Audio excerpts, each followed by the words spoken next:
Suara Radio Babat Tanah Leluhur. Saatnya hampir tiba. Sebentar lagi rasa sakit itu akan tiba. Aku akan menghentikan semedi itu setelah aku mendapatkan tanda-tandanya. Babat Tanah Leluhur.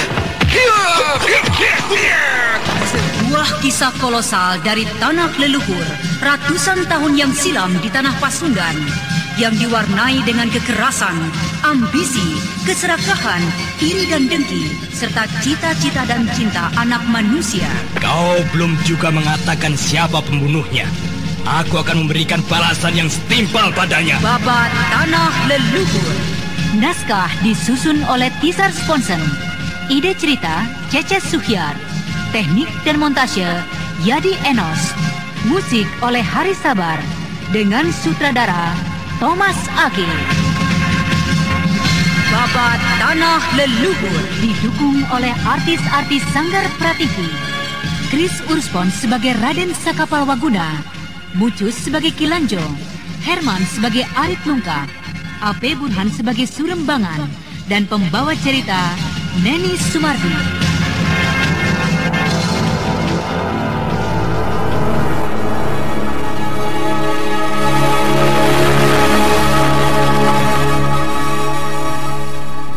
Wiyatsih berhasil mengobarkan kembali semangat dan dendam Rinjani. Sementara waktu terus merambat, mentari siang yang bergulir di ufuk timur telah digantikan dengan sang dewa malam. Dan kesibukan di dalam istana Dadali Putih justru nampak semakin meningkat. Di halaman istana banyak penjaga ditempatkan.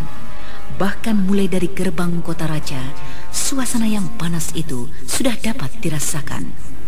Ketegangan itu menjadi semakin memuncak manakala beberapa belas penjaga gerbang kota raja melihat sekelompok wanita yang datang dengan barisan yang cukup rapih mengiringi dua buah tandu.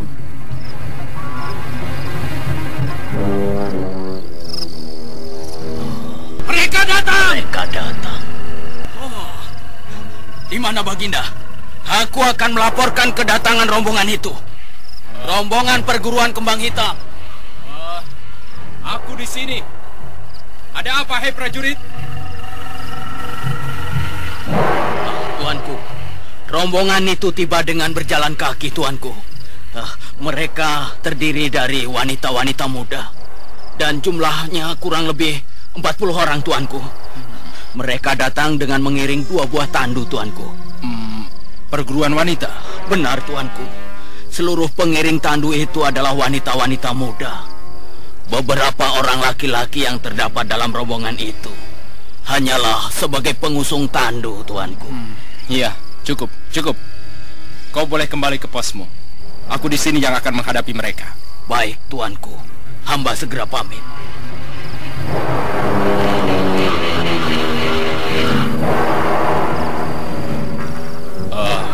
Ragalingkung, aku minta kau jangan bertindak apapun sebelum mendapat perintah dariku. Sampaikan hal ini pada kawan-kawanmu. Baik, tuanku. Lihatlah itu. Pengawal gerbang istana sudah memberikan tanda. Mereka sudah tiba. Bersiaplah kalian semua. Seperti yang diceritakan prajurit penjaga gerbang kota raja, Prabu Kumaradewa menyaksikan munculnya barisan wanita di pintu gerbang istana, yang kemudian disusul muncul dua buah tandu yang dihias dengan indah.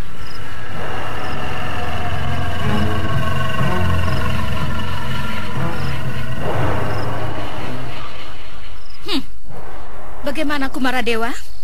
Apakah engkau sudah menyadari dosa-dosamu? Terutama pada muridku 6 tahun yang lalu.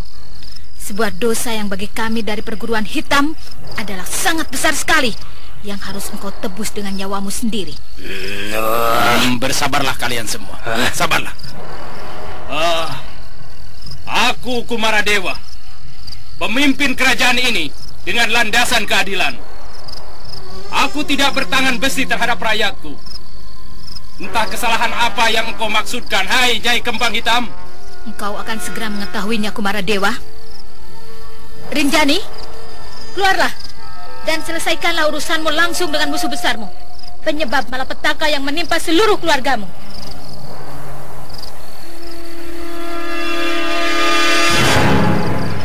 Rinjani keluar dari dalam barisan murid-murid kembang hitam.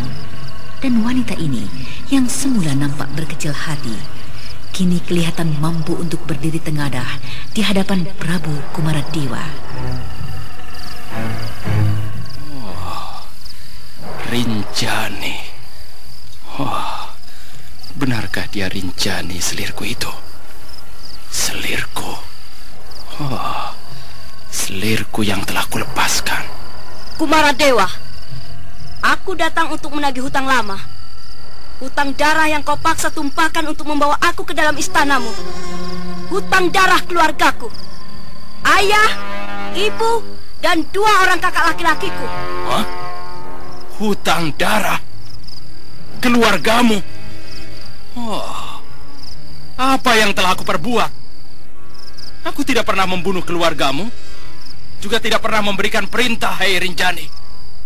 Oh, sikap durhakamu saat ini telah menghapus rasa simpatiku saat melihat kehadiran dirimu. Kau memang tidak pernah membunuh keluargaku.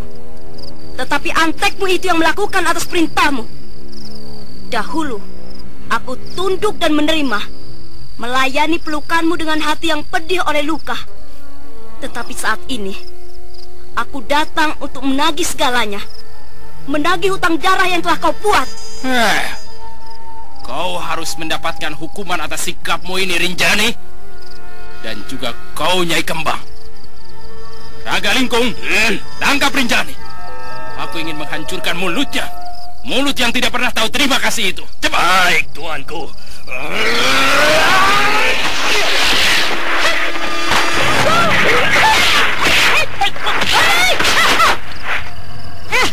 Jangan ganggu Rinjani menyelesaikan urusannya. Jika kau mau melemaskan ototmu, aku akan membantumu hingga putus seluruh otot-ototmu. Gila, siapakah wanita ini sebenarnya? Tumbukan kekuatan tadi membuat tanganku bergetar hebat. Agaknya kepandian wanita ini tidak berada di bawahku. Agar kau tidak terganggu dengan laki-laki peot ini, biarlah aku menyelesaikannya dahulu. Ayo, majulah kau, kakek. Aku akan mencoba menyelesaikannya dengan secepat mungkin.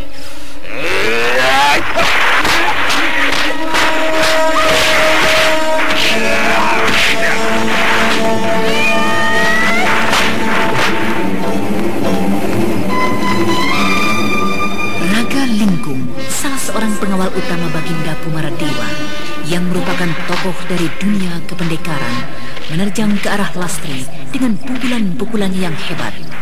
Tetapi ia menjadi terkejut teramat sangat manakala merasakan semua serangannya kandas oleh gerak kilat dari lawannya.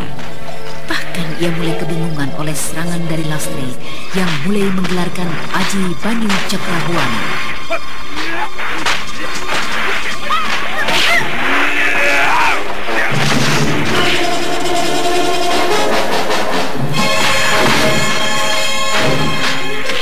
Melihat keadaan temannya, salah seorang pengawal Baginda Kumaradewa lainnya menubruk membantu untuk menembus Lastri. Tetapi Nyai Kembang Hitam yang berada dalam tandu menyadari jika muridnya Lastri harus menghadapi 2 lawan tangguhnya sekaligus. Untuk itu ia segera melesat menubruk ke tengah arena pertempuran.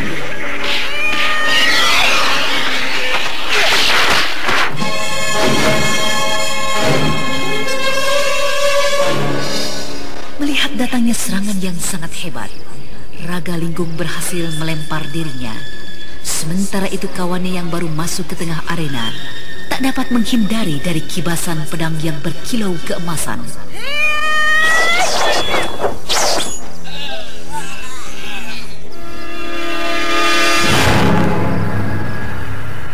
Tubuh tokoh utama pengawal Baginda berkelocotan sebentar dan kemudian diam tidak bergerak lagi.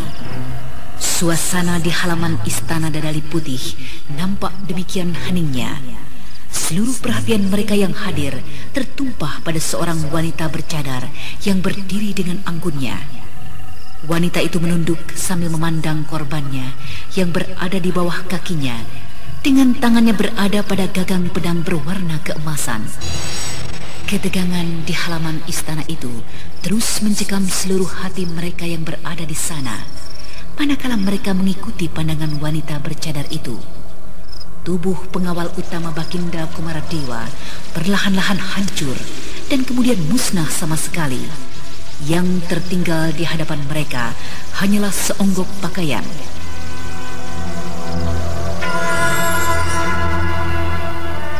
Seluruh kejadian itu disaksikan semua yang hadir dalam keremangan cahaya obor dan lampu-lampu minyak yang banyak ditempatkan di sekitar halaman itu. Raga Lingkung berkidik ngeri.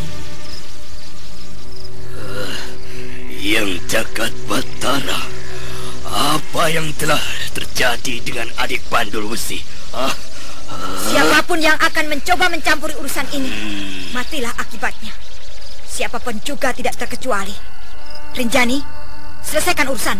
Baik, Guru. Nah, Kumaradewa, mari layani aku yang datang untuk menagih hutang darah darimu. Rinjani bersiap untuk menyerang Prabu Kumaradewa, tetapi dua orang pengawal utamanya yang seakan-akan baru tersadar itu bergerak melindungi Baginda Kumaradewa. Demikian pula dengan Raga Lingkung. Hai! Tuan Panglima jangan tinggal diam! Akan pasukan panah! Serang dan musnahkan iblis-iblis wanita itu! Ayo! Ayo, Tuan! Tuan Panglima! Ayo gerakan semuanya! Tunggu! Jangan bertindak apapun! Tunggu! Jangan bertindak apapun! Ampun, tuanku. Ampunkan hamba jika hamba bertindak di luar kehendak tuanku. Adapun maksud hamba ini adalah ingin melurus kejadian ini. Fitnah yang dilontarkan pada tuanku itu mungkin juga bersumber dari dalam istana kita sendiri. Hamba yakin tuanku tidak membunuh kedua orang tua dan dua kakak dari Rinjani. Tetapi dalam peristiwa ini tentulah ada udang di balik batunya.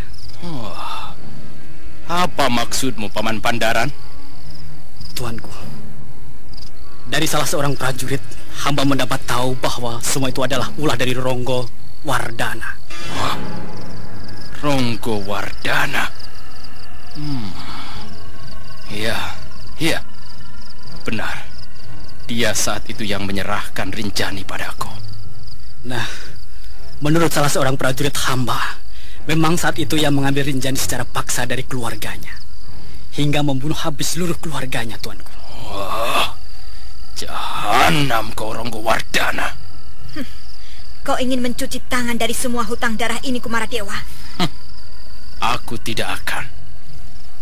tidak akan gentar menghadapimu dan juga seluruh murid-muridmu. Tetapi tuduhanmu itu memang seharusnya diluruskan dahulu. Pandaran, Saya, tuanku. panggil Ronggo Wardana. Hamba sudah mengirimkan beberapa orang perwira untuk menjemputnya, tuanku. Sejak masalah ini dibuka oleh mereka. Bagus. Nah, itu. Agaknya mereka sudah tiba.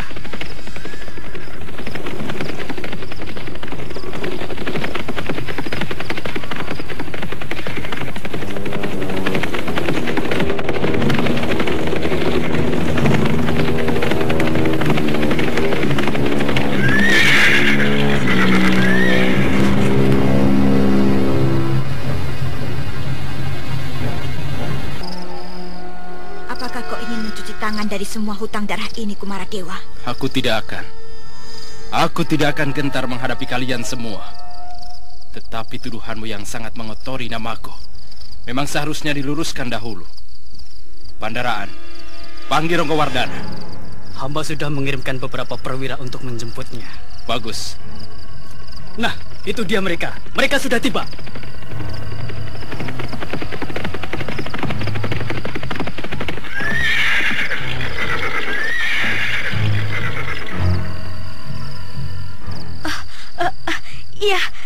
Iya, itu dia orang yang memimpin prajurit yang membunuh keluargaku, Guru. Bagaimana sekarang? Kemana sekarang aku harus menuntaskan dendamku? Tunggulah sebentar. Biarkanlah dulu. Aku ingin melihat dan membuktikan kebersihan dari Prabu Kumaradewa.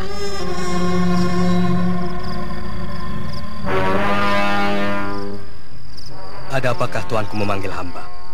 Apakah yang telah terjadi di sini? Ronggo, aku ingin kau mengingat masa 6 tahun yang lalu. 6 tahun yang lalu? Apakah maksud tuanku? Apakah hamba pernah membuat kesilapan pada tuanku?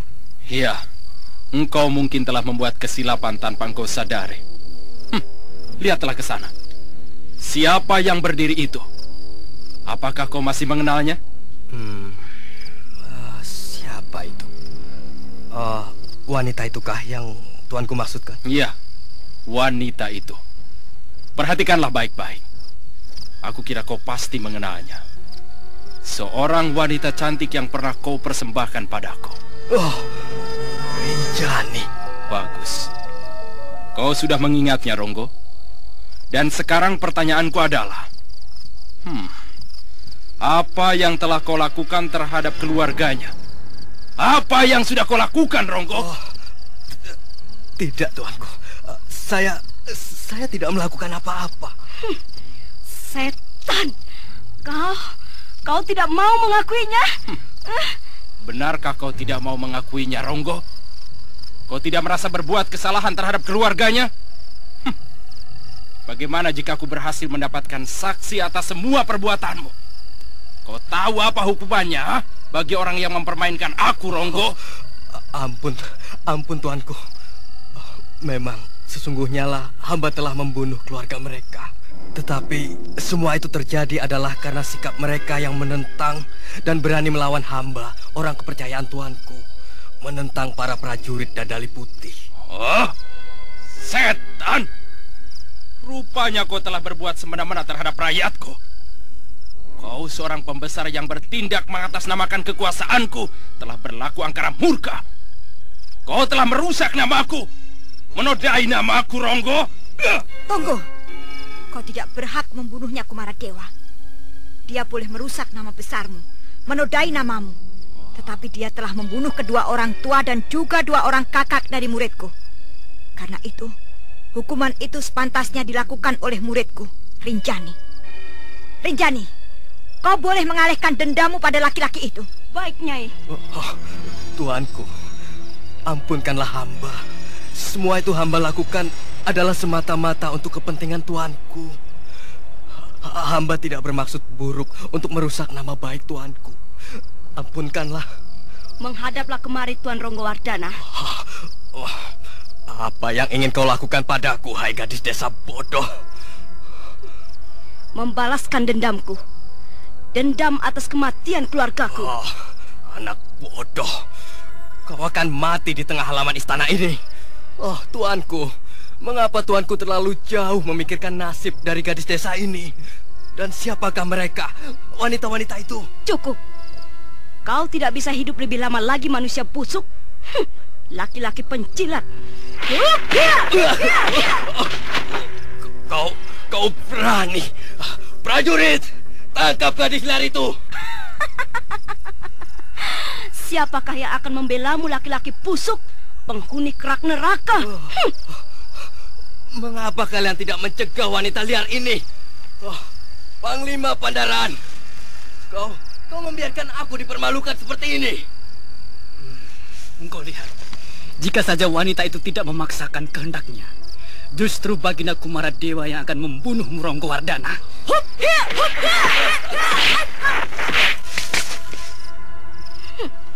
Sekarang bersiaplah engkau untuk menghadapi maut dan juga menemui ayah bundaku di akhirat. Kau setan wanita. Engkau akan mempergunakan pisau. Engkau ingin melawanku, Ronggowardana? Baiklah. Dengan pisaumu itu pula, aku akan membuka isi perutmu yang besar itu. Setan, kuntilanak, kubunuh kau. Lepaskan tanganku. Baiklah. Kau lepaskan dulu pisaumu ini untukku. Dan sekarang, rasakan ini. Itu adalah persembahan dari ayahku. Dan sekarang, terimalah persembahan dari ibuku. Dan ini dari 2 orang kakakku laki-laki. Dan ini adalah dariku.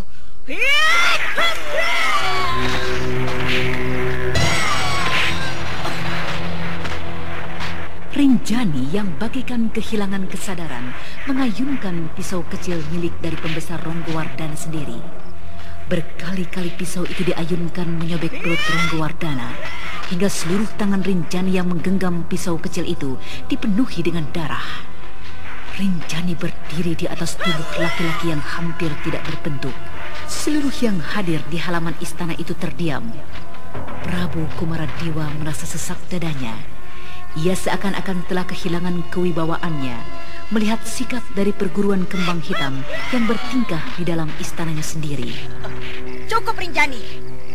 Bersihkan tanganmu dengan selendang dan tinggalkanlah selendang kotormu di halaman istana ini.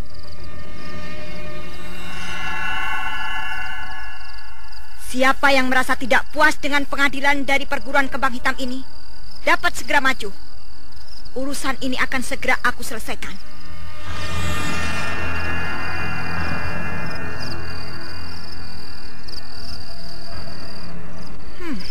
Baiklah, jika memang tidak ada lagi, kami akan segera kembali. Tolong kau kabarkan Kumaradewa, kami dari perguruan kembang hitam akan membela hak kaum wanita. Siapapun mereka yang melanggar hak-hak kaum kami, akan kami berikan ganjaran.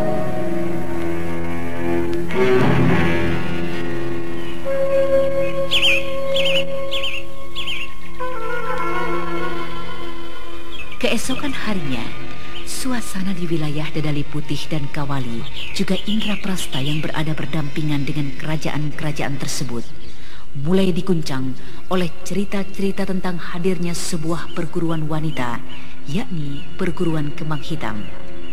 Cerita yang berkembang dari mulut ke mulut itu menjadi semakin panas, dan keganasan dari Nyai Kembang semakin bertambah menjadi jadi hingga jauh sampai di kerajaan Sunda.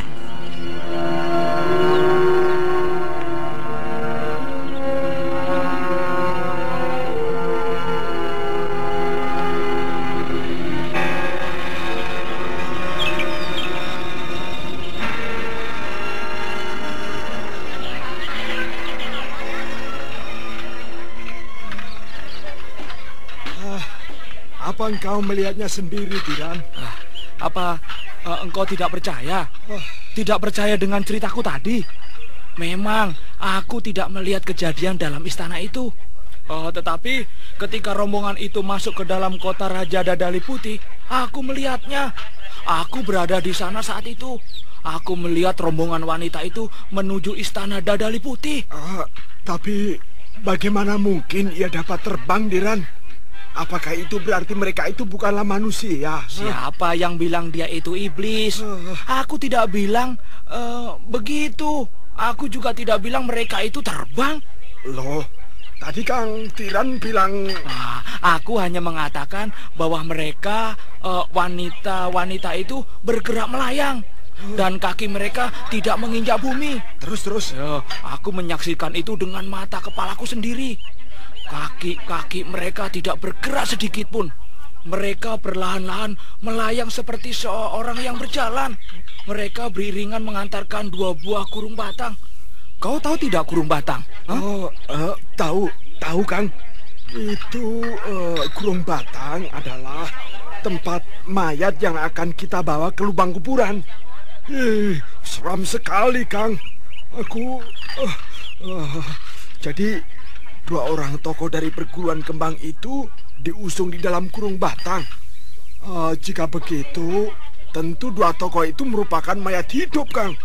Atau setidak-tidaknya hantu yang ganas, Kang. Aku tidak bilang begitu. Tidak begitu, ya tidak.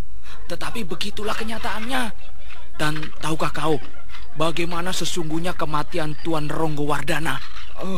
Dari salah seorang prajurit, aku mendengar disobek perut dan bagian tubuhnya oleh belatinya sendiri, Kang. Mana bisa seperti itu? Loh, tahukah kau, kematian Tuan Ronggowardana adalah dibakar oleh panas api yang keluar dari mata salah seorang murid kembang hitam. Loh. Dan Nyai Kembang Hitam sendiri sempat mengamuk. Ya, tetapi tidak seorang pun yang berhasil melihat wajahnya. Ia mengamuk dari dalam kurung batangnya. Oh, jadi kurung batang itu melayang-layang mengamuk dan membunuh tokoh sakti yang merupakan pengawal utama Baginda, kan? Nah, iya benar. Sekarang apa kalian percaya? Kalian semua percaya? Percaya. Percaya Kang Diran. Tapi Kang. Tapi apa lagi? Aku tidak mengada-ngada. Aku tidak mengarang cerita. Semua itu memang telah terjadi dengan begitu saja, dengan tiba-tiba. Bukan begitu, Kang.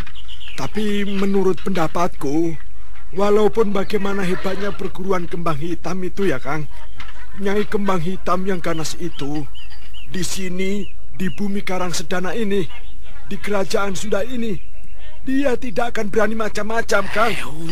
Jangan sembarangan ngomong kau, ha? Kau mau mendapat celaka dari Nyi Kembang Hitam, ha? Maksud Kang Diran, jika aku bicara merendahkannya, maksudku merendahkan Nyai Kembang Hitam itu, dia akan datang secara tiba-tiba dan akan membakar aku dengan api panas dari matanya. Aku tidak bilang begitu. Aku tidak bilang begitu. Terus? Tetapi kau tahu sendirilah, urusan besar dan berat seperti urusan dengan Prabu Kumara dapat diselesaikan, apalagi urusan denganmu. Sudahlah, aku pergi saja. Permisi kawan-kawan. Diran mana? Oh, kau belum membayar kopi dan ketan yang kau makan, Diran? Nanti kek, besok. Tidak jauh dari perbatasan kerajaan Sunda yang dahulu kita kenal dengan nama Karangsedana.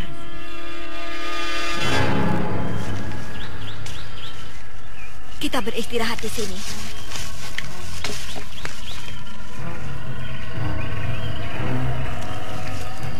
Ternyata rombongan dari perguruan hitam tiba hampir bersamaan dengan desas-desus kehadiran dirinya. Di sebuah pinggiran hutan yang sunyi, mereka beristirahat. Sementara Nyai Kembang nampak memisahkan diri, duduk bersandar di sebuah pohon besar sambil merenung jauh.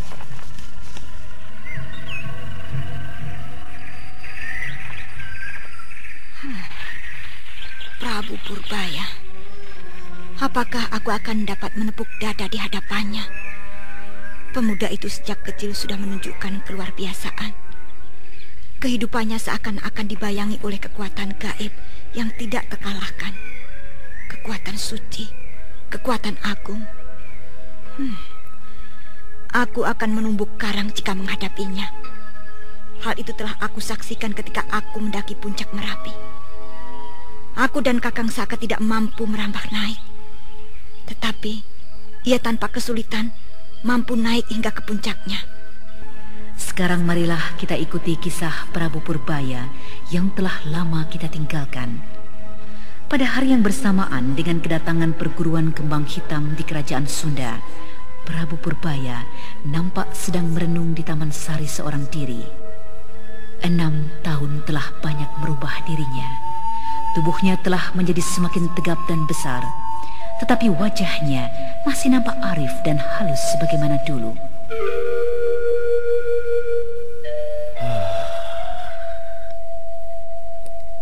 Enam tahun sudah berlalu. Kedamaian, ketentraman menyelimuti negeriku. Tetapi kini rupanya kedamaian menjadi bosan terkantuk-kantuk. Dan sang angkara murka akan mulai menyelimuti tanah Pasundan, negeriku yang tercinta. Oh, Dewata Agung. Semoga kemelut yang baru terjadi, kemelut yang baru kudengar, tidaklah akan berkepanjangan. Siapakah sesungguhnya Nyai Kembang Hitam? Aku pernah mendengar nama itu. Ya, rasa-rasanya aku pernah mendengar nama itu. Kanda Purbaya? Dinda Cempaka. Kemarilah, duduk di sini. Kanda sedang melamun? Tidak, Dinda. Kanda tengah memikirkan... Tentang perguruan kembang hitam? Iya, benar. Benar, Dinda, tentang perguruan itu. Rasa-rasanya Kanda tidak asing dengan nama itu. Nama Kembang Hitam. Ya, Nyai Kembang Hitam. Justru itulah Dinda cepat mencari Kanda. Karena Dinda pun merasa demikian. Dan bahkan Dinda telah menemukan jawabannya. Kembang hitam yang kita kenal itu. Oh, siapakah dia, Dinda? Katakanlah. Terlalu banyak urusan kenegaraan yang Kanda pikirkan. Dari pertanian, perdagangan, hingga tetek bengek urusan kependudukan. Tentu saja Kanda akan menjadi pelupa. Iya, siapakah Nyai Kembang Hitam itu? Perguruan Kembang Hitam itu. Kanda, semakin hari Kanda nampak semakin gagah saja. Kanda. Dinda Cempaka, tolong jangan bermain-main lagi. Jangan menggoda Kanda. Cepat katakanlah, jika memang Dinda dapat menemukan jawab dari nama Kembang Hitam itu. Baiklah Kanda. Kanda masih ingat peristiwa di perbatasan Kawali dan Indraprasta? Peristiwa yang hampir saja menyebabkan pecahnya pertempuran antara kedua negara itu? Iya. Lalu? Oh iya. Kanda ingat kini, Dinda. Iya, Nyai Kembang Hitam, wanita misterius yang telah membantu kita mencegah terjadinya peperangan antara Kawali dan Indraprasta. Ia yang mengirimkan Raka Parumpang yang menjadi penyebab keributan itu. Dan Nyai Kembang Hitam saat itu kita duga adalah Bibi Anting Wulan. Iya kan? Iya. Bagaimana pendapatmu, Dinda Cempaka? Kemungkinan besar. Karena pada saat itu juga Paman Saka Palwaguna yang tengah mencari jejak Bibi Wulan bersama kita berhasil menemukan Bibi Wulan seorang diri. Dan kedua suami istri menyatakan diri untuk berpisah. Iya. Walaupun selang beberapa hari, tetapi kita menemukan jejak Bibi Wulan tidak jauh dari tempat kita mencari jejak Nyai Kembang Hitam. Karena itu, aku berkesimpulan Nyai Kembang Hitam adalah Bibi Wulan. Iya. Sejak terakhir kita mendapat keterangan dari Paman Saka, perangai Bibi Wulan menurutnya sudah berubah demikian ganasnya. Ya, tetapi itu semua adalah karena pengaruh pedang ular mas yang jahat. Pedang yang menurut Paman Saka berisikan ruh nenek Ranggis, nenek siluman dari lereng Merapi. Kasihan sekali Bibi Wulan. Kasihan sekali Paman Saka. Kasihan. Cukup sudah. Kanda tidak perlu mengucapkan kata-kata kasihan. Kanda tidak perlu mengulanginya. Berbuatlah sesuatu, bertindaklah. Itu adalah yang paling tepat. Lalu apakah yang akan kita buat pertama-tama, Dinda? Meninggalkan istana ini. Kita akan mencari dan melacak Nyai Kembang Hitam. Meninggalkan istana ini? Meninggalkan bermacam-macam urusan? Berbagai macam urusan harian yang harus aku lakukan? Urusan penting jika tiba-tiba datang? Kenapa jadi seperti ini, Prabu Purbaya? Laki-laki gagah perkasa, laki-laki yang telah banyak mendapat tempaan berbagai macam mara bahaya sejak masa kecilnya. Tinggalkanlah istana ini seperti dahulu, seperti tahun-tahun yang silam. Kita akan mencari dan menggeluti bahaya. Aku sudah rindu sekali dengan suara-suara kibasan pedang lawanku di samping telinga. Ayolah, tunggu apa lagi, Kanda Purbaya? Apakah Kanda menilai urusan harian itu jauh lebih penting daripada mencegah pengaruh Nyai Kembang Hitam yang akan melumuri tanah Pasundan ini dengan darah rakyat, Kanda? Kita akan keluar mencari Nyai Kembang Hitam. Iya. Kita akan tinggalkan istana ini, bertualang mencari Nyai Kembang Hitam. Tetapi mudah-mudahan tidaklah terlalu lama perburuan kita kali ini. Iya, jadi kita akan pergi sekarang ini, Kanda Purbaya? Iya, sekarang ini. Tukarlah pakaian Dinda. Dan Kanda juga akan menukar pakaian ini. Tetapi sebelumnya Kanda akan menyampaikan kehendak kita pada Paman Pandu Permana untuk mengambil alih tugas Kanda untuk sementara. Dinda Cempaka, kemanakah sebaiknya kita pergi? Satu-satunya jalan yang paling tepat untuk menyusuri jejak Nyai Kembang adalah dari perbatasan Kawali dan Indraprasta. Dari sana kita akan memikirkan dan mencari jalan berikutnya. Kau benar, Dinda Cempaka.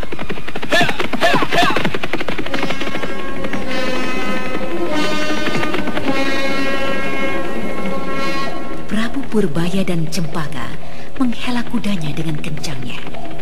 Dada mereka berdesir nikmat manakala merasakan kembali suasana petualangan, suasana pengembaraan yang telah lama tidak dirasakan. Angin segar yang diterjang berdesir di kiri kanannya.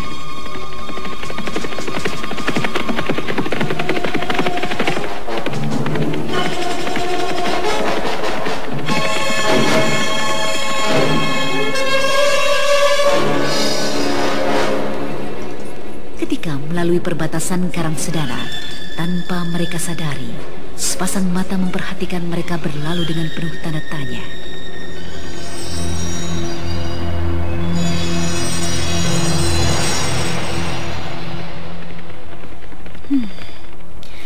Apakah mataku tidak salah melihat? Bukankah dua orang yang berkuda tadi Prabu Purbaya dan Cempaka? Iya. Mau kemanakah mereka? Dari cara mereka berpakaian, agaknya mereka akan pergi untuk waktu yang cukup lama. Mereka tidak mengenakan pakaian kebesaran raja dan permaisuri. Sang Yang Jagat Dewa Betara, ini adalah kesempatan baik untukku. Aku akan membuat perhitungan dan pengadilan bagi ayah tiri Diahwari yang merupakan pembesar istana Karangsedana.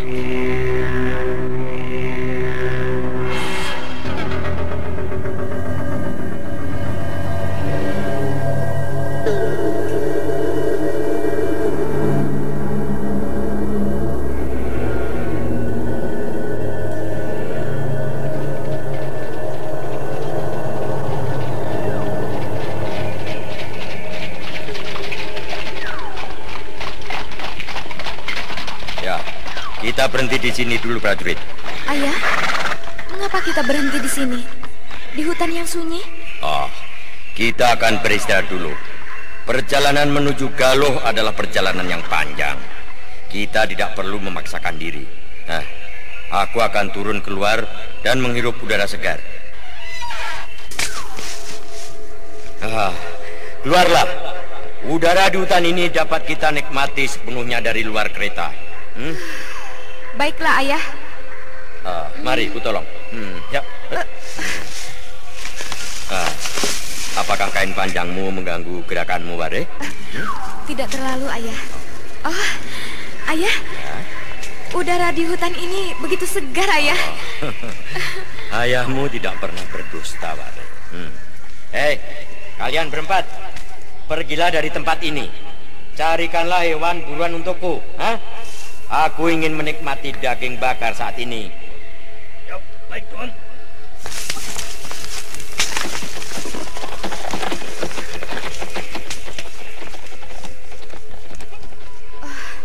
Kenapa, Ayah? Ayah menyuruh mereka semua pergi. Mengapa tidak meninggalkan satu atau dua orang untuk menjaga dan menemani kita, Ayah? Aku tidak suka beristirahat di tempat ini dengan mereka. Mata mereka begitu jalannya memperhatikan engkau, anakku. Memperhatikan gerak-gerikmu, memperhatikan seluruh bagian tubuhmu. Ayah terlalu mengada-ada saja. Mereka baik-baik saja kok, Ayah.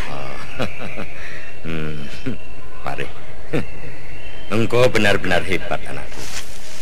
Tahukah engkau, kecantikan wajahmu telah membuat kota raja kerajaan Sunda menjadi gemetar. Mari. Lepaskan tangan saya, Ayah. Tahukah engkau? Lepaskan. Jangan terlalu gila, Ayah. Lepaskan. Aku adalah putrimu, Ayah. Kau adalah istri dari ibuku. Lepaskan. Kau telah kerasukan setan, Ayah. Lepaskan. Atau aku akan berteriak. Kau bukan putri kandungku. Aku bukanlah ayahmu. Karena itu aku pantas untuk menjadi suamimu.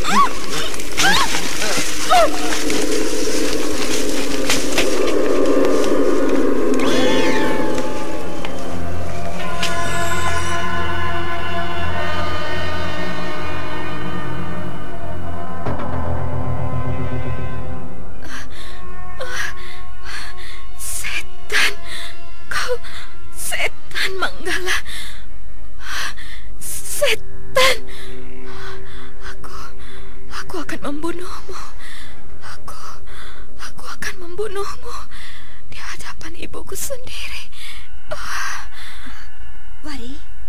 Wari, kenapa denganmu?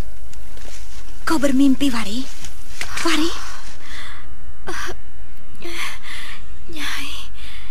Nyai guruku. Aku terkejut mendengar teriakanmu ketika sedang lewat di sampingmu. Rupanya kau pulas di siang hari seperti ini. Bangkitlah dan bersiaplah. Kita akan segera berangkat. Bukankah tadi Nyai mengatakan kita akan melakukan pengadilan itu besok? Aku merubah rencanaku. Sekarang juga kita akan memulai gerakan kita. Aku akan memberitahukan Lastri. Iya, aku terpaksa merubah semua rencanaku. Karena saat ini Prabu Purbaya tidak sedang berada di istana. Sudahlah. Untuk apa kau menangis terus-menerus? Sudah. Wareh anakmu memang sudah tiada. Perampok liar itu melarikannya. Aku khawatir Wareh yang tidak ingin kesuciannya diganggu akan membunuh diri. Tapi hampir setiap malam akhir-akhir ini aku memimpikan kehadirannya. Kehadiran dia, Wareh anakku. Oh, kau ini Ratmi. Masih saja mau dipermainkan oleh mimpi. Sudahlah. Keluarlah dari dalam kamar ini. Jangan terus-terusan mengurung diri. Kesehatanmu akan dapat terganggu. Tapi anakmu itu hadir terus-menerus dalam setiap mimpimu. Begitu yang akan kau katakan. Itu saja. Berulang-ulang itu yang kau katakan dari hari ke hari akhir-akhir ini. Aku bosan mendengarnya, Ratmi.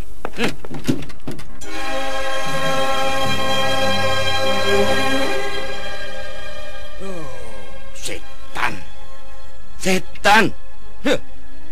Lama-kelamaan tingkahnya dapat mempengaruhi diriku pula. Setan. Apa benar? Apa benar Dyah Wareh belum tewas? Oh, sayang sekali. Sayang sekali saat itu aku tidak menunggunya dan membuktikan bahwa nyawa anak itu telah hilang. Setan. Karena kecerobohanku itu, kini membuat aku jadi terpengaruh oleh mimpi setan tua itu.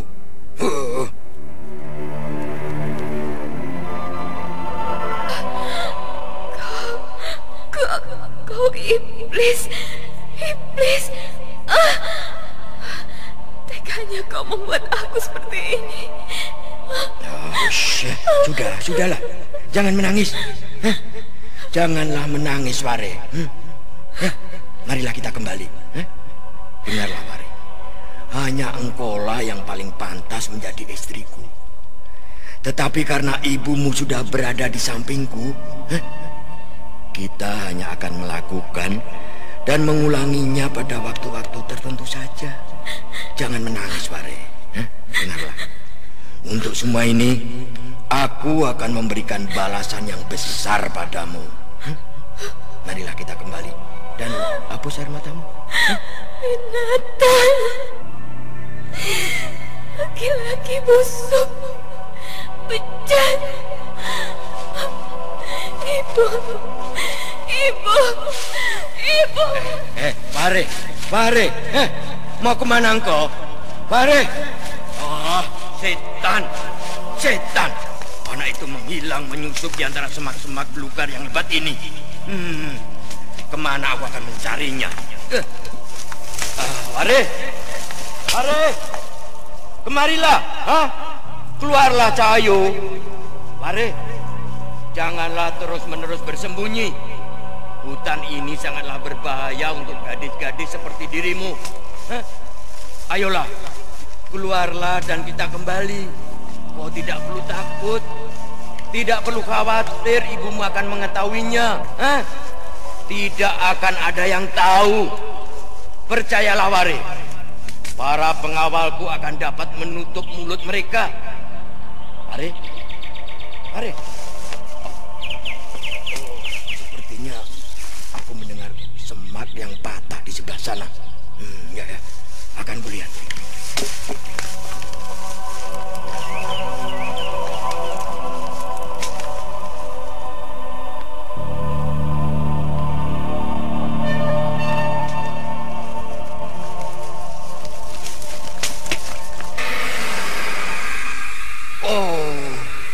Yang jagat Dewa Batara. Jantung Ki Manggala serasa berhenti berdenyut ketika melihat tak jauh dari hadapannya sesosok tubuh tergantung bergoyang-goyang, tubuh dari Dyah Warih. Segera saja Ki Manggala berlari tunggang langgang kembali ke rumahnya.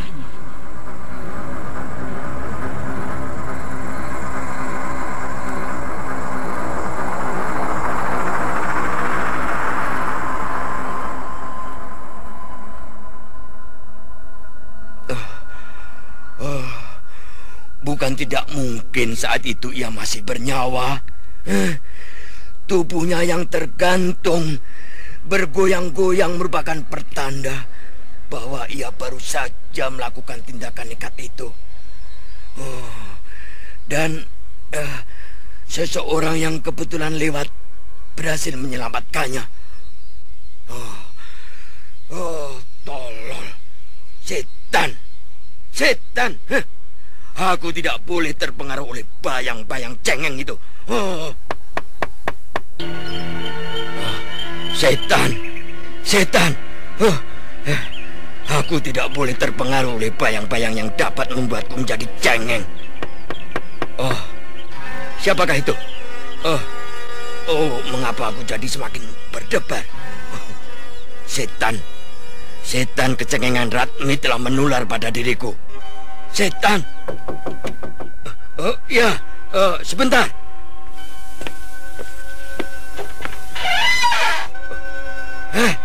Setan.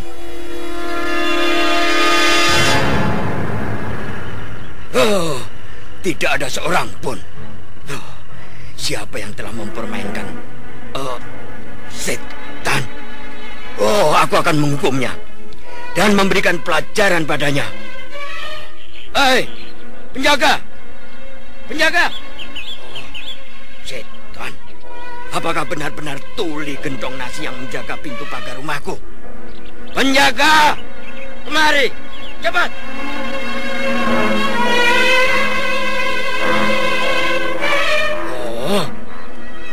Benar-benar keterlaluan Gentong-Gentong Nasi itu. Akan kulihat dia di depan sana. Apa itu?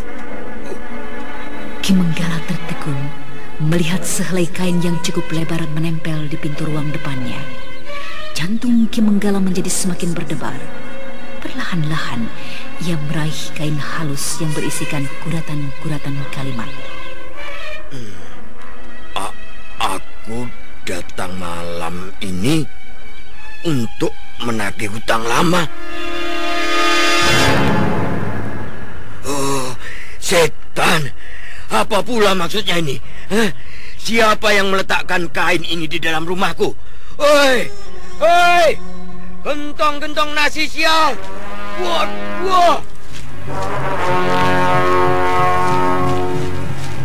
Dengan langkah tergesa-gesa karena marah yang tidak tertahankan, Ki Manggala menuju halaman depan rumahnya. Tetapi jantungnya tiba-tiba serasa berhenti. Kakinya menjadi lemas tidak tertahankan. Dan kemudian jatuh terduduk di rerumputan.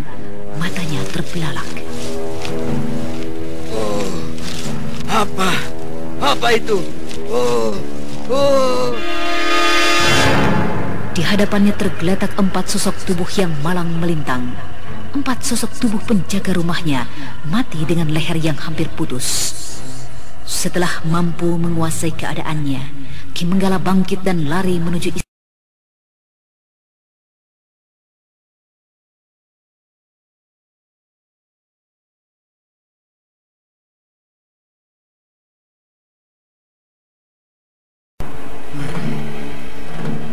Celaka sekali.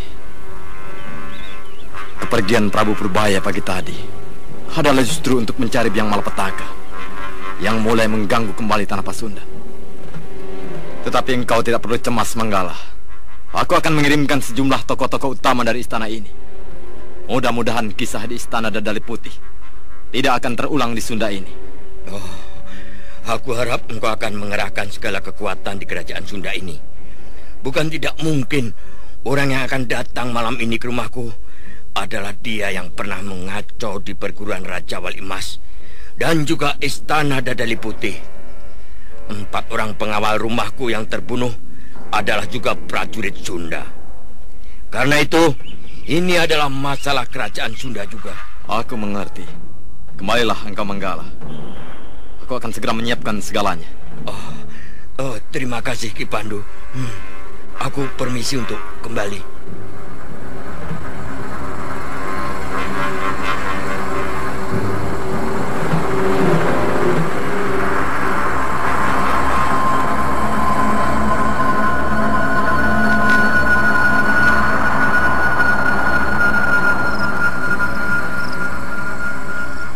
Malam hari di rumah Ki Manggala telah ramai dipenuhi oleh para prajurit kerajaan Sunda. Sejumlah tokoh-tokoh utama telah dikerahkan memenuhi halaman rumah Ki Manggala. Sementara itu di luar, beberapa orang pengemis kelihatan lalu lalang.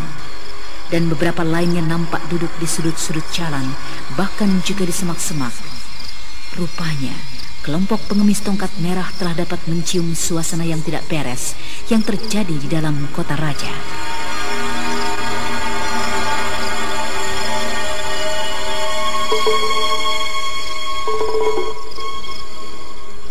Oh, setan.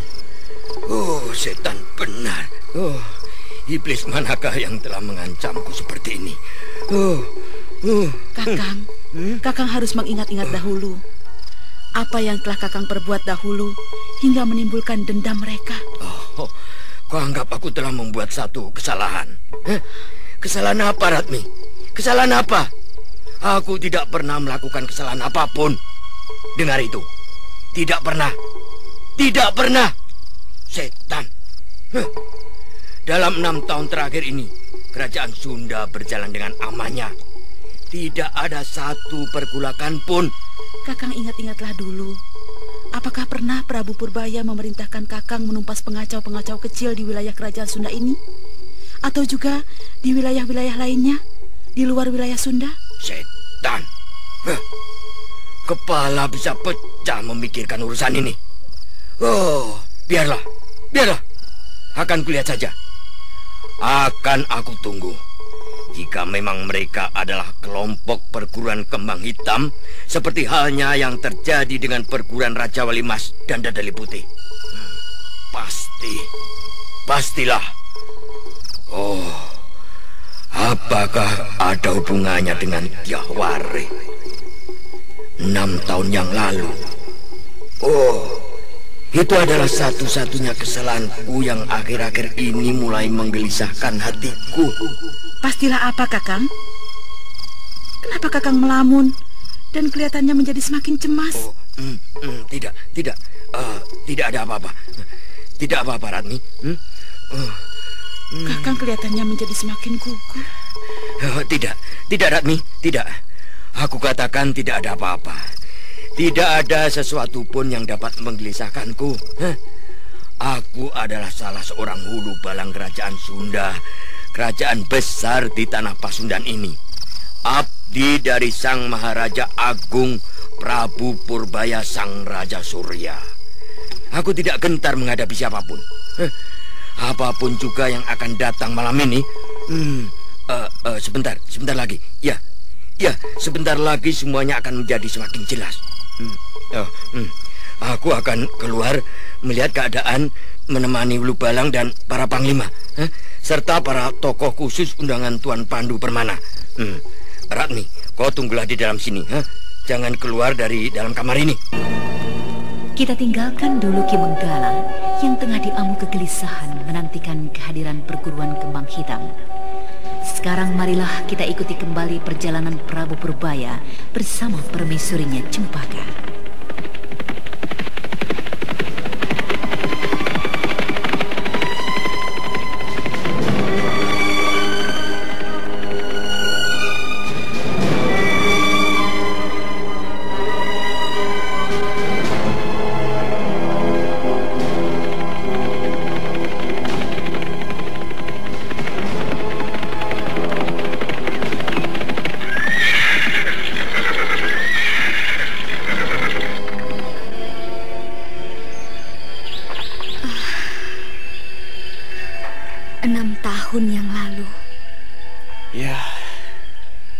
Di sini 6 tahun yang lalu kita bertemu dengan Paman Saka Palwaguna yang duduk bersandar dalam kegelapan malam setelah ia bertemu dengan istrinya Bibi Wulan. Kau masih mengingatnya, Dinda Cempaka? Sangat jelas. Segalanya masih terbayang dalam ingatanku. Betapa hancurnya hati Paman Saka. Betapa sedihnya ia menerima keadaan itu. Keadaan yang memaksanya harus berpisah. Kanda, kau nampak kelelahan sekali setelah sekian lama duduk di atas singgasana. Kau ini terlalu mengada-ngada saja, Dinda Cempaka. Ini, kau bersihkanlah keringat yang membasahi wajahmu itu. Ini. Prabu Purbaya menerima sapu tangan Cempaka dan kemudian membersihkan keringatnya. Tetapi kemudian sambil tersenyum, ia mendekati istrinya. Mataku masih cukup awas, Dinda. Keringat yang mengalir di lehermu justru lebih banyak. Oh, iya. Dengan penuh kasih sayang, Prabu Purbaya membersihkan keringat yang mengalir di sekitar wajah dan leher Cempaka. Tiba-tiba saja, ia merasakan perasaan yang aneh berdesir di dadanya. Perasaan rindu dan cemas yang tidak dimengertinya. Segera saja ia mencekal tangan suaminya yang tengah membersihkan peluh di wajahnya dan menciuminya. Kanda. Ada apa ini, Dinda? Ada apa, Dinda Cempaka? Mengapa kau tiba-tiba saja jadi seperti ini? Aku tidak ingin. Aku tidak ingin terjadi hal yang sama seperti yang terjadi dengan Paman Saka dan Bibi Wulan. Tidak, Dinda Cempaka. Kita akan terus hidup bersama-sama sampai akhir hayat. Percayalah. Dinda sangat terpengaruh sekali dengan keadaan mereka. Iya, benar, Kanda. Kasihan sekali mereka. Sudahlah, jangan terus memikirkan dirimu sendiri, Dinda. Tidak apa-apa. Tidak ada sesuatu pun yang terjadi dengan hubungan kita. Sekarang tugas kita adalah mencari Nyai Kembang Hitam. Sekarang kemana kita akan pergi? Lihat itu, sebentar lagi sekitar hutan ini akan menjadi semakin gelap. Biarkan saja, Kanda. Kita justru akan masuk ke dalam hutan sana. Jauh ke dalam hutan loyang. Kenapa begitu? Kau yakin mereka akan kita temukan di sana? Ya, kita coba saja. Bukankah dahulu Paman menemukannya di sini? Ya, tetapi itu Bibi Wulan. Bukankah tujuan utama kita sekarang ini mencari Nyai Kembang Hitam? Iya. Oh, itu berarti kau menjadi semakin yakin bahwa Nyai Kembang Hitam adalah Bibi Wulan? Tentu saja, Kanda. Untuk itu aku yakin sekali. Marilah kita buktikan saja. Kita masuk terus ke dalam hutan loyang ini. Perlahan-lahan, sepasang suami istri dari kerajaan Sunda mencoba untuk menembus hutan yang mulai dikuasai oleh sang dewa malam.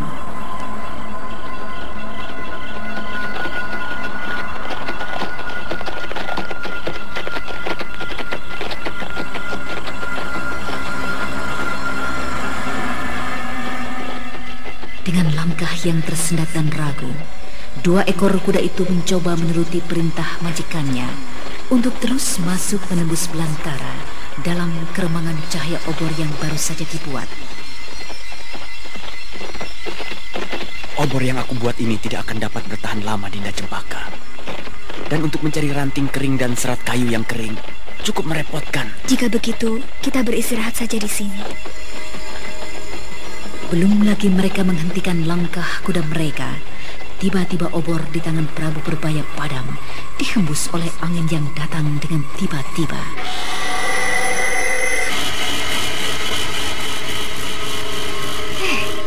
Begitu cepatnyakah obor itu padam, Kanda? Tidak, Dinda. Berhati-hatilah. Aku merasakan suasana yang lain di sekitar tempat ini. Oborku padam secara tiba-tiba ditiup oleh angin yang aneh.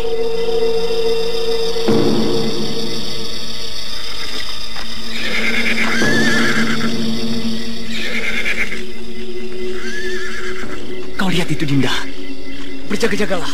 Aku akan membuat api kembali. Baiklah, Kanda.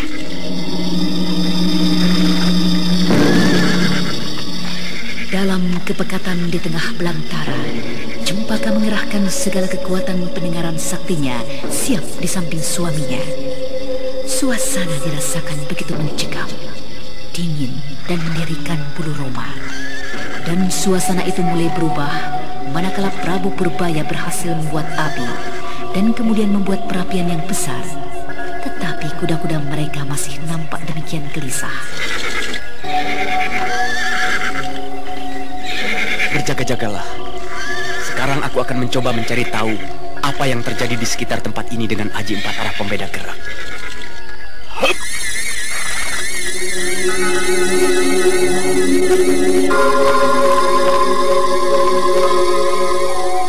Dengan aji pendengaran sakti khas dari perguruan Kualarang, Prabu Purbaya yang pernah menjadi murid perguruan tersebut pada masa kecilnya mencoba untuk mempelajari suasana di sekitar tempat itu.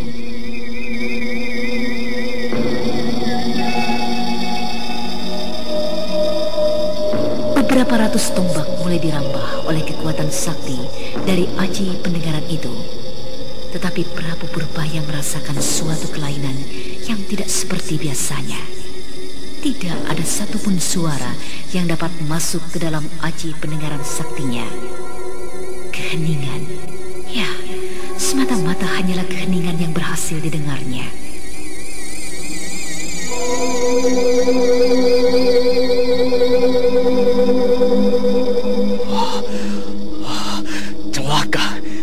Celaka kita.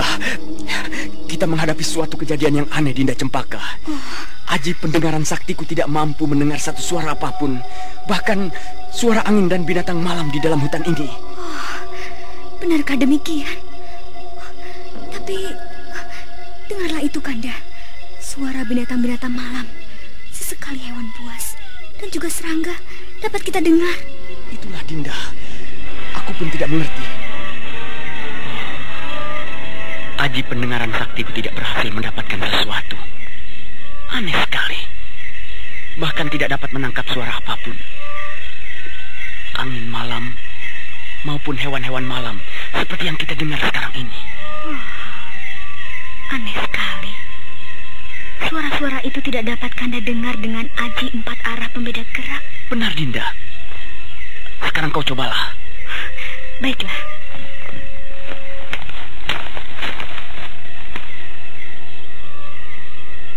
Hup!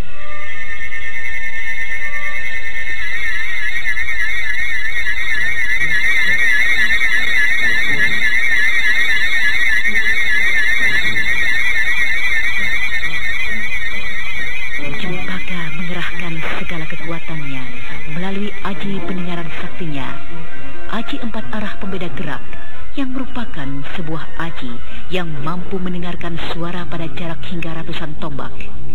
Desir angin yang bagaimana halusnya pun, serta riak air yang lembut sanggup untuk ditangkapnya. Tetapi kali ini seperti halnya Prabu Purbaya, Cempaka pun tidak mampu untuk menangkap suara apapun. Keheningan, hanyalah keheningan yang dapat didengarnya.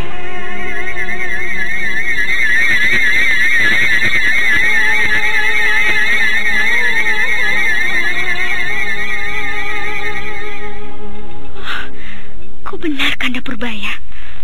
Aneh sekali.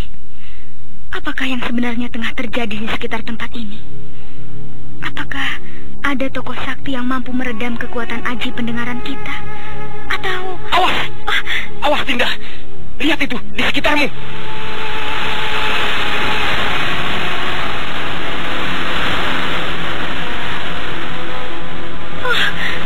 Apa itu, Kanda? Sepertinya ular-ular kecil. Ya, cahaya gemerlap itu adalah ular-ular kecil, Kanda. Itu adalah ular mas. Masihkah Dinda ingat? Ular mas yang seperti pernah kita jumpai di lereng Gunung Merapi. Ya, kau benar, Kanda. Tapi, bagaimana bisa binatang langka itu berada di tempat seperti ini? Sudah, kita tidak dapat berpikir banyak lagi. Bersiaplah, ular-ular itu sudah semakin dekat. Awas, Dinda! Hiya! Lihat itu, Kanda. Ular-ular itu masih tetap bergerak.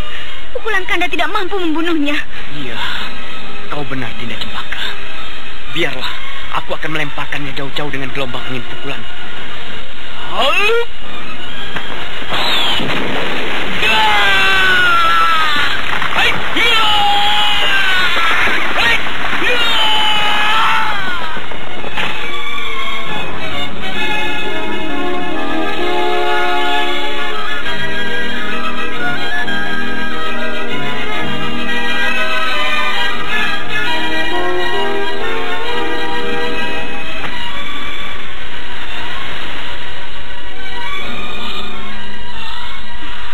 Bagaimana, Dinda? Hilang dan matikah ular-ular itu? Entahlah, Kanda. Mudah-mudahan saja demikian. Oh, Kanda!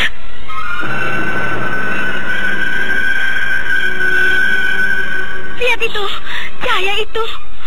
Ular-ular itu berdatangan kembali. Iblis.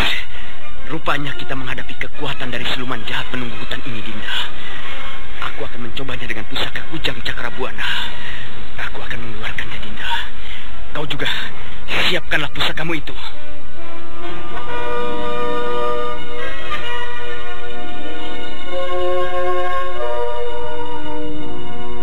Prabu Purbaya kemudian mengumpulkan segala kekuatannya. Tubuhnya nampak menjadi tegang, mengejang. Dan sesaat kemudian Prabu Purbaya melengking tinggi, membahana. Seakan-akan hendak menggetarkan belantara itu dengan kekuatan suaranya.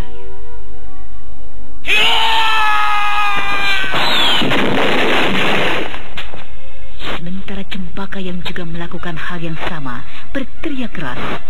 Dan beberapa saat kemudian, di tangan sepasang suami istri itu telah tergenggam sesuatu yang bersinar kebiru-biruan. Kujang Cakrabuana di tangan Prabu Purbaya dan warangkanya di tangan Cempaka.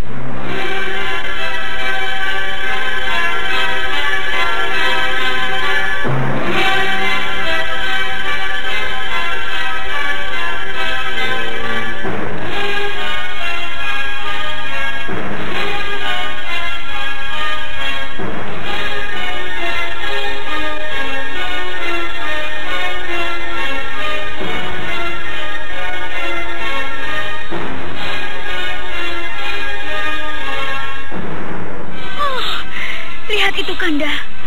Ular-ular mas yang berada dalam jangkauan sinar pusaka ini menggeliat-geliat. Lihat itu. Oh, lihat, Kanda. Ular-ular itu terkapar tidak bergerak lagi. Kau benar. Mereka semuanya tidak mampu menahan perbawa dari senjata kita. Lihat itu, Dinda. Ular-ular itu lenyap. Semua ular-ular mas yang terkapar tewas, lenyap, sirna. Mari, Kanda, kita bersihkan terus seluruh ular iblis yang berada di sekitar kita. Dengan bergerak sedikit ke kiri dan kanan, Prabu Purbaya berhasil memusnahkan ular mas yang mengepung mereka. Dan beberapa saat kemudian, suasana di sekitar mereka kembali dicekam oleh kesunyian.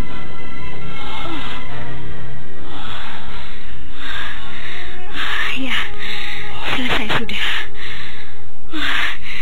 Bagaimana, Kanda? Kita kembalikan pusaka ini pada tempatnya? Ya, nampaknya kita memang sudah berhasil melenyapkan bahaya yang mengancam kita di sekitar tempat ini. Cempaka membuka genggaman tangannya, dan warangka pusaka yang berada di tangannya seketika lenyap tidak berbekas. Demikian pula dengan Kujang Cakrabuana yang berada di tangan Prabu Purbaya.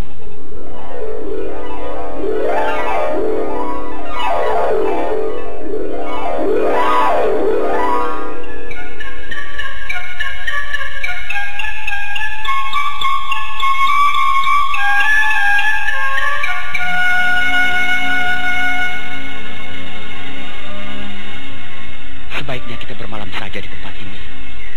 Besok pagi baru kita lanjutkan perjalanan kita ini. Jika ingin tidur, tidurlah. Biar aku yang akan berjaga-jaga. Mana bisa begitu? Aku justru menjadi sangat terkesan dengan suasana seperti ini, Kanda. Masakan suasana ini akan kubiarkan saja? Kita akan menikmati suasana malam yang sunyi ini sambil berbincang-bincang. Coba, Kanda rasakanlah. Nikmati dengan sepenuh perasaan Kanda. Suasana seperti ini tidak pernah kita rasakan sejak lebih dari 6 tahun.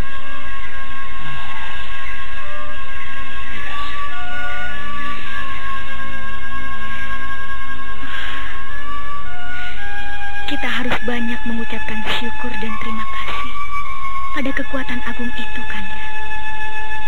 Karena kekuatan cintanya yang berada dan menyatu dalam diri kita, kita dapat tetap bersama-sama. Ya. Mereka selalu menepati janji mereka. Kepastian tentang hubungan kita, juga kepastian tentang segala kekuatannya yang dilimpahkan pada kita. Aku masih ingat pada awal-awal perkawinan kita. Kau meragukannya. Meragukan janji tentang kemampuan kita untuk mengeluarkan pusaka itu tanpa harus bersama-sama. Iya, pada saat-saat awal perkawinan, aku menjadi demikian tergesa-gesanya untuk membuktikan segalanya. Saat itu, betapa memalukannya semua sikapku. Sudahlah, Kanda. Malu aku jika mengingat semuanya itu. Sudahlah, Kanda.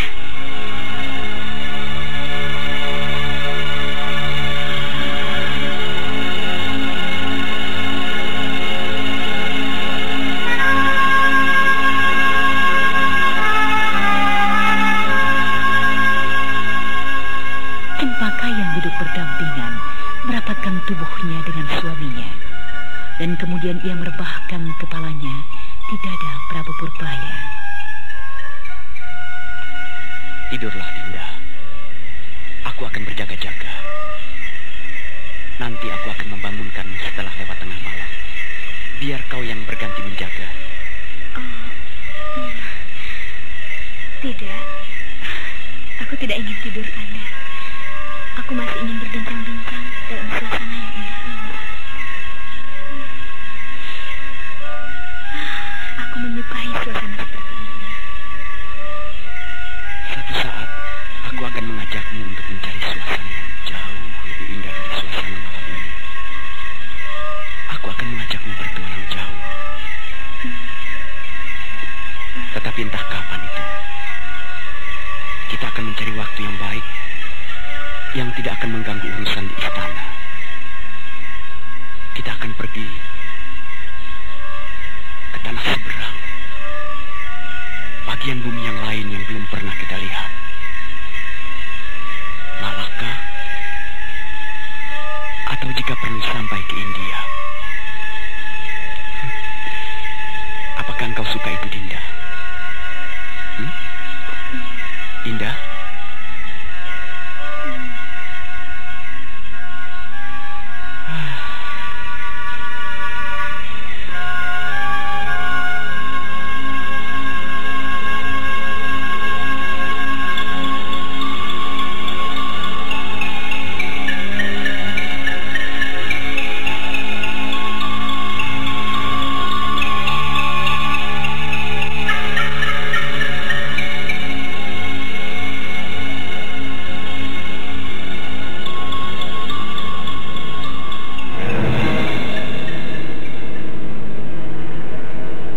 Keesokan harinya setelah membersihkan tubuh dan berganti pakaian,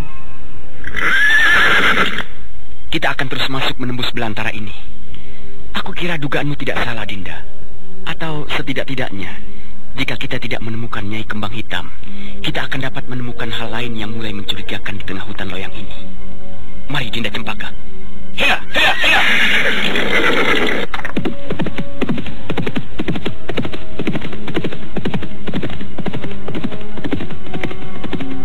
kedua suami istri itu kembali melanjutkan perjalanannya. Mereka terus masuk ke dalam belantara yang lebat, yang sesekali mereka terpaksa harus jalan merambat dengan kuda-kudanya. Tetapi setelah beberapa saat berjalan... Oh, Kanda! Lihat itu, Kanda. Perapian itu. Bukankah itu adalah perapian kita? Oh, mengapa bisa begini, Kanda? Kita kembali lagi ke tempat semula. Iya. Padahal kita rasanya telah meninggalkannya jauh di belakang kita. Bagaimana bisa begini, Kanda? Oh, entahlah, Dinda. Mungkin di sekitar sini ada sebuah tirai gaib yang telah dibuat seseorang agar hutan loyang di depan kita merupakan sebuah tempat yang tertutup. Oh, aku menjadi semakin penasaran sekali, Dinda. Apa yang akan kita lakukan? Menembus kembali hutan ini dengan cara yang sama seperti tadi?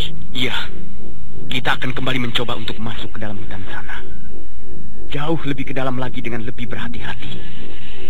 Pusatkan seluruh kekuatan batinmu agar kita tidak dipermainkan oleh kekuatan gaib yang menyelimuti tempat ini. Baiklah, Kanda. Mari. Hup! Hea, hea, hea. Hea.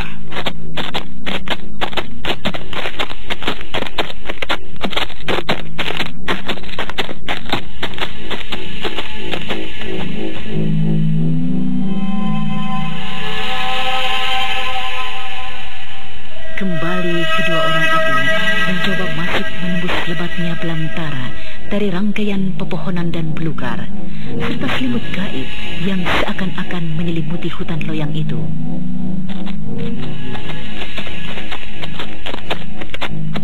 Dinda, sebaiknya kita turun dari kuda ini. Kita coba menembus hutan ini dengan berjalan kaki.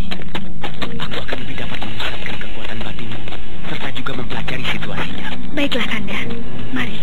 Hup. Jangan lupa, bawa serta buntalan pakaianmu. Jangan khawatir, Kanda. Mari.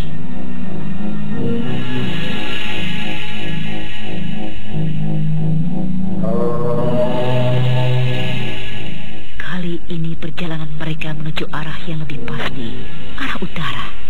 Dan mereka juga tidak menghindarkan belukar yang kecil maupun yang besar.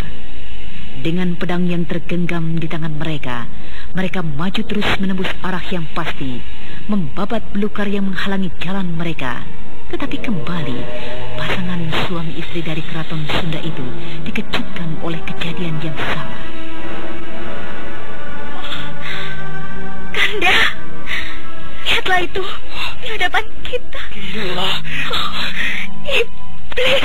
Kita telah dipermainkannya. Pastilah ini benar-benar ilmu hitam yang sangat hebat.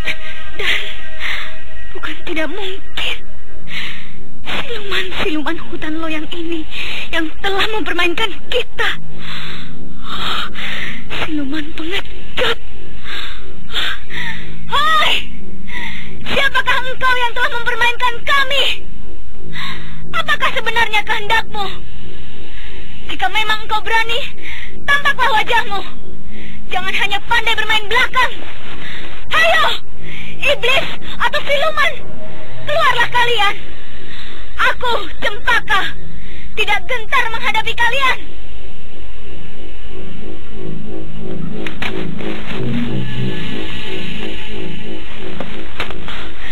Hayo, keluar dan jangan bersembunyi. Had, hop, hiya! Dinda Cempaka!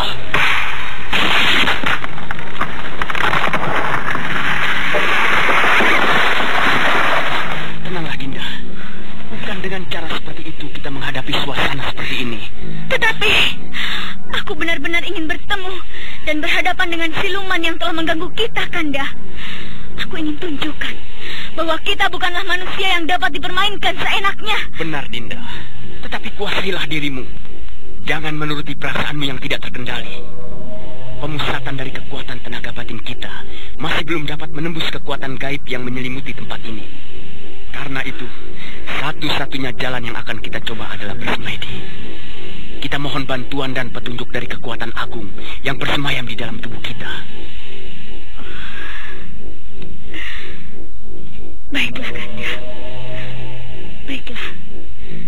Kita akan mencoba cara itu. Marilah, Dinda Cempaka.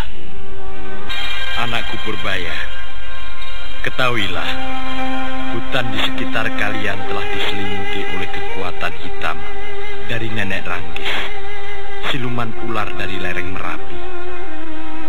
Kau tidak perlu gentar menghadapinya. Kujang pusaka yang berada dalam tubuhmu akan mampu merobek dan melenyapkan tirai gaib yang ada di sekitarmu. Lontarkanlah kekuatanmu melalui pusaka Kujang Cakrabuana.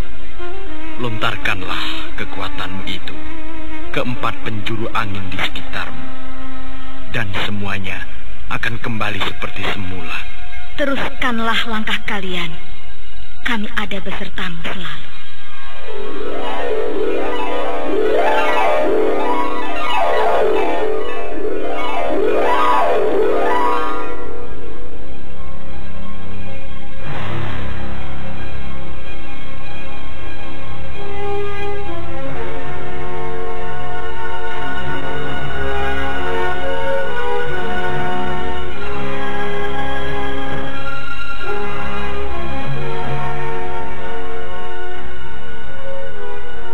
Purbaya tersadar dari semedinya. Demikian pula dengan Cempaka, bersamaan dengan lenyapnya suara gaib itu. Rupanya kita kembali harus menggunakan pusaka itu, Dinda. Marilah, Dinda. Janganlah membuang-buang waktu. Baiklah, Kanda.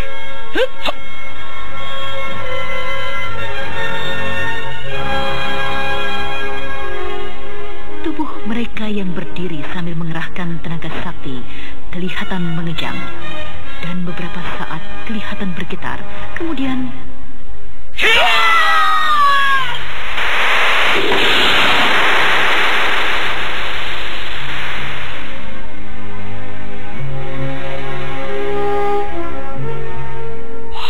mari cepat, Dinda.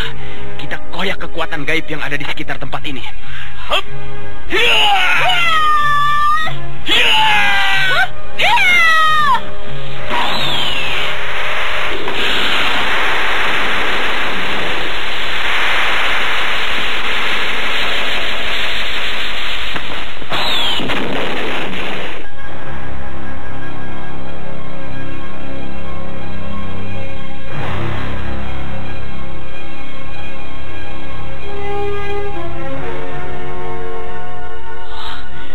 Bagaimana, Dinda?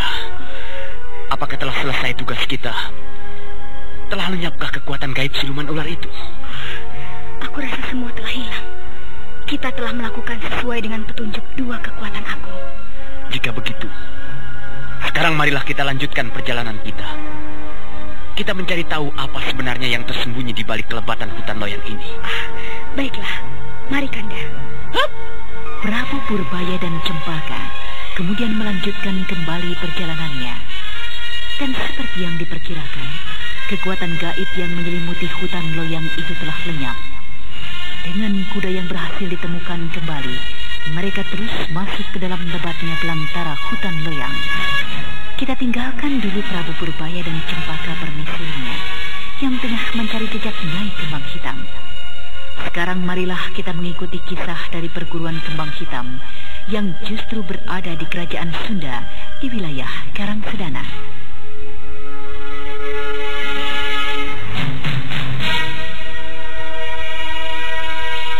Kimanggala yang mendapat ancaman dari orang yang tidak pernah dikenalnya meminta bantuan dari Pandu Permana yang saat itu dipercaya Prabu Purbaya untuk menjalankan pemerintahan di Keraton Sunda.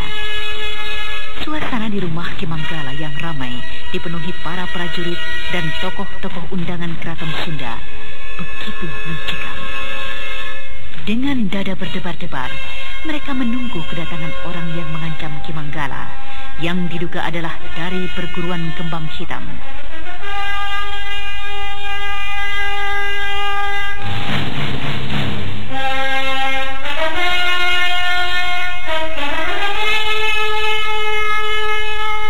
Sementara itu di dalam bilik Nyi Surati,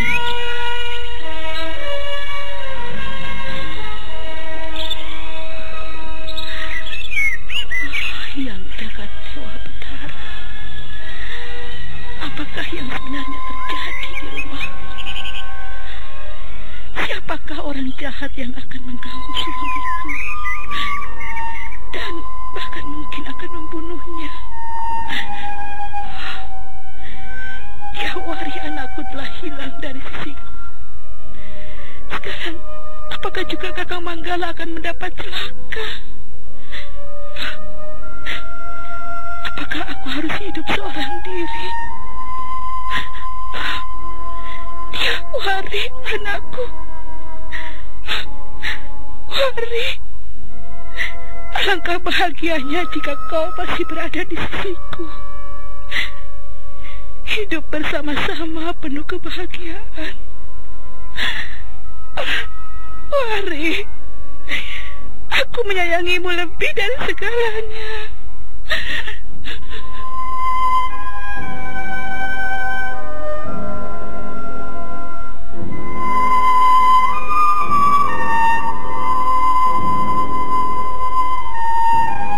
Nyi Suratmi, ibu kandung Dyahwari, menangis dengan sedihnya. Ia bersimpuh di lantai, dan di hadapannya terdapat sebuah lukisan seorang gadis muda yang manis. Dialah Dyahwari. Ketika Nyi Suratmi tengah tenggelam dalam kesedihannya, tiba-tiba terdengar suara yang halus menggema di ruang kamarnya. Benarkah ibu mencintaiku lebih dari segalanya? Yang agung. Suara. Aku sepertinya mendengar suara. Ya, suara seorang wanita. Suara itu seperti suara Wari, anakku. Apakah lukisan ini yang menggodaku? Apakah benar ibu mencintaiku lebih dari segalanya? Melebihi cinta ibu pada diri sendiri? Suara itu. Ya, aku mendengarnya. Itu suara Wari, anakku. Aku mengenalnya. Wari! Wari, anakku. Di manakah kau berada, Wari? Kau masih hidup, nak? Bagaikan orang gila, Nyi Suratmi berlari ke sana kemari di dalam biliknya. Ia memeriksa samping lemari, sudut bilik, serta bawah ranjang tidurnya. Wari! Wari, anakku. Di manakah engkau, nak? Aku tahu engkau masih hidup. Aku tahu engkau akan datang kembali, Wari. Wari! Yang jagat Dewa Batara. Sudah gilakah aku ini? Aku pasti telah dipermainkan oleh pendengaranku yang banyak dipengaruhi oleh perasaanku. Lukisan ini dan juga mimpiku akhir-akhir ini telah banyak merusak pikiranku. Aku akan meletakkan lukisan ini di dalam lemari. Aku tidak mau terlampau jauh dipermainkan oleh perasaanku.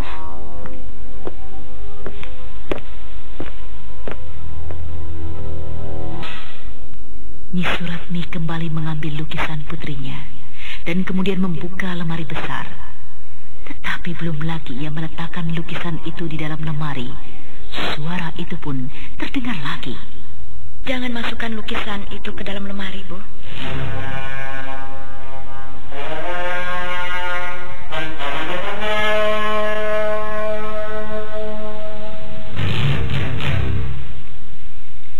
Nyi Suratmi tertekun. Ia terdiam di depan lemari. Suara itu didengar dengan sangat jelas dari arah belakangnya. Tetapi wanita tua yang telah putus harapan itu tidak kuasa untuk membalikan tubuhnya. Ia khawatir harapannya tidak akan bersahabat dengan pendengarannya. Wanita tua itu masih terus terpaku sampai terdengar kembali suara yang menggelisahkan hatinya. Ibu, aku telah kembali. Kali ini Nyi Suratmi tidak lagi dapat menahan dirinya. Segera saja ia membalikkan tubuhnya. Dan di hadapannya, ia melihat dengan jelas berdiri sesosok tubuh wanita yang selama ini ia impikan. Diahwari putrinya yang telah lama hilang. Ibu, aku telah kembali. Wari, Ibu.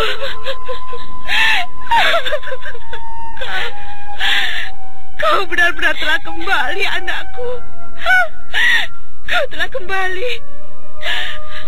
Dewata Agung benar-benar adil. Ibu belum menjawab pertanyaanku tadi. Pertanyaan apa, Wari? Apa yang ingin kau ketahui? Apakah benar ibu menyayangiku? Lebih dari diri ibu sendiri. Iya. Lebih dari diri ibu sendiri. Lebih dari diri ayah Manggala. Apa sebenarnya maksud pertanyaanmu? Kau aneh sekali, Wari. Setelah sekian lama hilang, kau kembali membawa pertanyaan aneh seperti itu. Apa sebenarnya maksudmu? Ibu belum menjawab pertanyaanku. Tentu saja, aku mencintaimu lebih dari diri ayahmu, Manggala. Kau adalah darah dagingku. Tapi demi Hyang Agung, jelaskanlah apa maksud dari pertanyaanmu itu. 6 tahun yang lalu, seseorang telah merenggut pagar ayuku. Dan kini, aku datang untuk membunuhnya. Perampok dari pinggiran hutan perbatasankah? Laki-laki bejat itu adalah ayah tiriku, Manggala, suami ibu sendiri.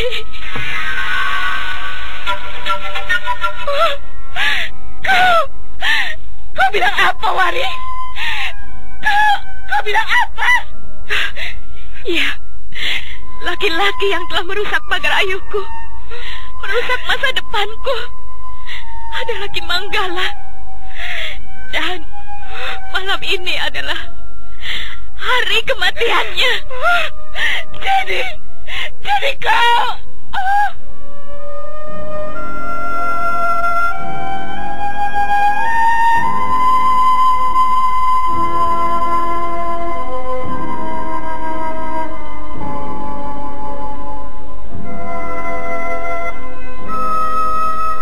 Suratmi tidak mampu lagi menerima guncangan perasaan yang sehebat itu.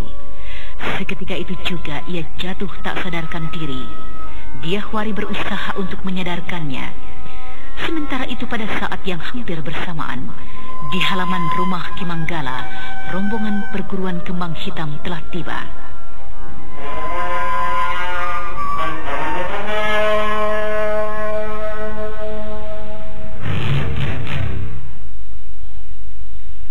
Siapakah sebenarnya kalian ini, hai Nyi Kembang? Aku telah mendengar banyak tentang sepak terjangmu di perguruan Raja Wali Emas dan juga di istana Dadali Putih. Kau hadir ke tanah Pasundan ini untuk mengadili orang yang bersalah. Tapi tahukah engkau, di tanah ini sudah ada penguasanya. Aku harapkan engkau akan dapat berlaku bijaksana. Katakan, apa kesalahan dari Ki Manggala? Prabu Purbaya kelak akan memberikan hukuman yang sepantasnya. Alangkah enaknya engkau bicara memutuskan persoalan ini. Ki Manggala telah membuat kesalahan besar pada muridku. Dan kini aku datang untuk memberikan hukuman yang paling pantas padanya, yaitu kematian. Tetapi itu tidak mungkin. Di sini, di kerajaan Sunda telah ada aturan, tata cara yang ditentukan. Siapapun yang akan menentangnya akan kami cegah. Aku memang sudah menunggunya. Kami memang menantikan hal yang seperti ini. Membasmi perampok Angkara Murka, penjahat Angkara Murka, bukanlah hal yang sulit. Tetapi mencari dan membasmi Angkara Murka yang tersembunyi di balik kekuasaan serta kedudukan yang terhormat adalah teramat sulit. Setan! Setan kau wanita iblis! Apa kesalahanku hingga kau seenaknya mencaciku sebagai penjahat yang bersembunyi di balik kedudukan terhormat? Aku, Ki Manggala, adalah pembesar utama dari kerajaan Sundaraya ini. Semua orang di tanah ini telah mengenal siapa aku sebenarnya. Karena itu tidak ada gunanya kau berteriak menfitnah aku. Oh, Tuan Pandu, tangkap saja dan beri hukuman iblis wanita yang telah membuat kekacauan di tanah Pasundan ini. Berikanlah perintah itu. Aku pun mampu untuk meringkusnya. Oh, diamlah, Manggala. Aku masih ingin menghindarkan keributan di halaman rumahmu. Nah, Nyi Kembang Hitam, sekali lagi aku harap kau hentikan semua tindakanmu yang dapat menguncangkan tanah Pasundan ini. Atas nama kerajaan Sundaraya, aku peringatkan engkau. Ki Manggala adalah korbanku malam ini. Siapapun yang akan menghalangi akan menjadi korban. Menemani laki-laki busuk itu. Laki-laki jalang, laki-laki bejat. Oh, setan, wanita iblis, tukang fitnah.